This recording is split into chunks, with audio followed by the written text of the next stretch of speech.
और वो एस्टोराइन लेक है लगभग 1000 square. From the past 30 years, we have seen a 35% decline in the wetland, which is even more. क्या दिखाना चाह रही है इस पोस्टर से?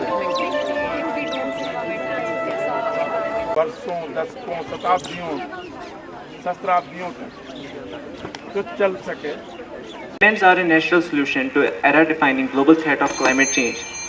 They absorb carbon dioxide, so help slow global heating and reduce pollution. Hence, water extraction on a large scale. Now, I would like to emphasize the drawback associated with the technology. नाम राबिया तबस्सुम खान है। मैं PhD scholar हूँ SMVDU university में, श्री माता वैष्णो देवी कटा university में। आज हमारी university ने एक 1 डे फील्ड ट्रिप ऑर्गेनाइज़ किया है वेटलैंड अवेयरनेस के लिए। एक्चुअली 2 फरवरी जो होता है वो हर साल मनाया जाता है। एक wetland conservation world wetland day celebrate किया जाता है। वेटलैंड्स हमारे लेक्स, हमारे झरने, हमारी छोटे तालाब, वो सब जो होते हैं वो वेटलैंड्स होते हैं। तो ये बहुत इंपॉर्टेंट सोर्सेज हैं पानी के लिए। इनसे लोकल जो लाइफ है वहाँ पानी आता है एग्रीकल्चर में। लेकिन अर्बनाइजेशन की वजह से लोगों का जो एकदम से हमारा पॉपुलेशन एक्सप्लोजन हुआ है, उस वजह से बहुत ज़्यादा बर्डन्स आ गया इन छोटी वाटर बॉडीज़ पे। जहाँ पहले हमें हर 10 जगह के बाद एक वेटलैंड मिलता था, आज वहाँ पे वो नहीं है। जैसे हमारे जम्मू कश्मीर में ही देख लीजिए, मानसर एक बहुत बड़ा लेक है, ये सुनीसर एक बहुत बड़ा लेक है। तो लोगों के अर्बनाइजेशन के वहाँ आगे पीछे घर बनाने से वो काफ़ी ख़राब हो गए हैं। They are not usable any more. तो इस डे का यही महत्व है कि हम लोगों को, लोकल पीपल्स को समझाएं कि आप वो रिसोर्स यूज़ करो लेकिन समझदारी के साथ। आप अपने घर का वेस्ट ना डालें, या अगर टूरिस्ट वहाँ आते हैं, क्योंकि वो एक मानसर एक आस्था का स्थल है, वहाँ हर साल लोग अपनी आस्था के लिए जाते हैं। तो वो अपना जो कूड़ा कचरा है वो इस तरह से वहाँ ना बहाएं। वहाँ पे कोशिश करें कि जितना से ज़्यादा साफ़ रख सकें।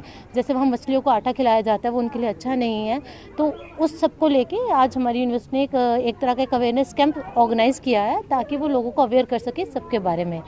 तो आई होप कि हमारे यहाँ जो डिबेट कॉम्पिटिशन्स हो, जो पोस्टर कॉम्पिटिशन्स हो, और लोकल पीपल का पार्टिसिपेशन हो, और आई होप कि वो लोग इस चीज़ को समझें और अवेयर हो कि हम किस तरह से अपने वेटलैंड्स को सेव कर सकते हैं। मेरा नाम हिमेंद्र सिंह है। मैं रिसर्च स्कॉलर हूँ श्री माता वैष्णो देवी यूनिवर्सिटी में, स्कूल ऑफ बायोटेक्नोलॉजी में। आज हमारे बायोटेक्नोलॉजी डिपार्टमेंट ने श्री माता वैष्णो देवी यूनिवर्सिटी से ये एक प्रोग्राम ऑर्गेनाइज़ किया है वर्ल्ड वेटलैंड डे पे।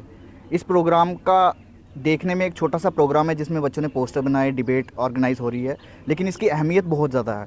और ये हम आम जनता को समझाना चाहते हैं कि कितनी इम्पॉर्टेंट ये हमारी जितनी भी वेटलैंड्स है। वेटलैंड मतलब जहाँ पे हमारे वाटर रिजर्वायर हैं, जहाँ पे कोई छोटा तालाब हो गया, लेक हो गई।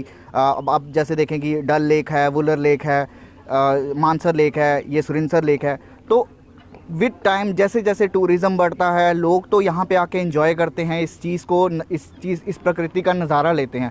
लेकिन साथ ही साथ वहाँ पे कचरा, गंद फेंकना, आसपास की लोकेलिटी वाले वहाँ पे लिफाफा फेंक देते हैं। कोई अपने घर से जो भी आसपास का कचरा होगा वो उसमें डाल देगा। तो कुछ समय के बाद वो आहिस्ता आहिस्ता कम होती होती ख़त्म हो जाती हैं चीज़ें। और इसकी एक मैं बिल्कुल कॉमन एग्जांपल दूं तो मेरे घर के पास ही एक तालाब है जो पिछले 10 सालों से कम होता होता आज कम से कम भी 50 मीटर पर रह गया। तो इम्पॉर्टेंट यही है कि लोगों को पहले समझाया जाए कि इसकी क्या इंपॉर्टेंस है। ये हमारी नहीं है, ये हमारे आगे आने वाली फ्यूचर जनरेशन की भी धरोहर है, तो हमें उसको संभाल के रखना है। आज वैसा इन लोगों को मैंने कहा कि आप इसके बारे में और ज्ञान हासिल करें। क्या हो रहा है हमारे वेटलैंड्स के साथ में, कुछ कमी है, गड़बड़ी हो रहा है, और साथ साथ जो इसमें जैव विविधता है, बायोडाइवर्सिटी है, उसका डॉक्यूमेंटेशन भी करें, ताकि समय समय पर साल 2 साल 5 साल 10 साल के बाद भी फिर कोई करेगा तो देखेगा कि कुछ कमी आया है या कुछ अच्छा हुआ है, क्या हो रहा है। तो एक तरफ तो सरकार का प्रयास रहता है, लेकिन आम आदमी का भी प्रयास इसमें होना चाहिए, और बच्चों का अपना जो रोल है क्योंकि कल के भविष्य ही हैं हमारे, उनको इसका महत्व के बारे में समझाया गया, और इसके महत्व के बारे में उन्होंने खुद भी अपने से जो कमिटमेंट एक आता है मन में ना कि नहीं हमको कुछ करना है आगे, ये ऐसे अवसर पर ये फ़ायदा होता है।